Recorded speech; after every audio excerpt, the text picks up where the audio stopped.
এটা মাঝে মধ্যে স্টার্ট হয়, মাঝে মধ্যে স্টার্ট অফ হয়ে যায় রানিংয়ে। এসবি সিস্টেম ওয়ার্ম আপ হয়ে বন্ধ হয়ে যায় এবং আপনারা দেখতে পাচ্ছেন হাইব্রিড ওয়ার্নিং ল্যাম্পটা অন হয়ে আছে।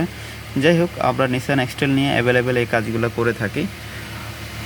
আমি নিসান প্যাসিফিক মোটরসের সার্ভিস টেকনিশিয়ান ছিলাম, পাশাপাশি হাইব্রিড নন হাইব্রিডের উপরও ট্রেনিং করেছি।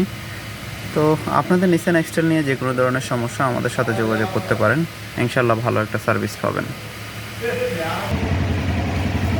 আমাদের ওয়ার্কশপের নাম হচ্ছে AM ক্যাপিটাল অটো সলিউশন। আমরা হাইব্রিড নন হাইব্রিড সব ধরনেরই কাজ করে থাকি। তো আপনাদের নিসান নিয়ে যে কোনো ধরনের সমস্যা আমাদের সাথে যোগাযোগ করতে পারেন, ইনশাল্লাহ ভালো একটা সার্ভিস পাবেন।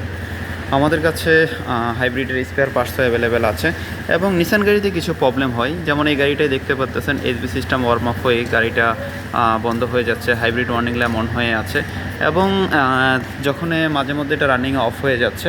এবং আরেকটা সমস্যা হয় সেটা হলো এই গাড়িটা আপনার মাঝে মধ্যে এই গাড়িটা একটু গিয়ারটা ভাইব্রেশন করে এবং অতিরিক্ত হাইব্রিডে চলে না, বেশিরভাগই নর্মালি ফুয়েলে চলে এই গাড়িটা।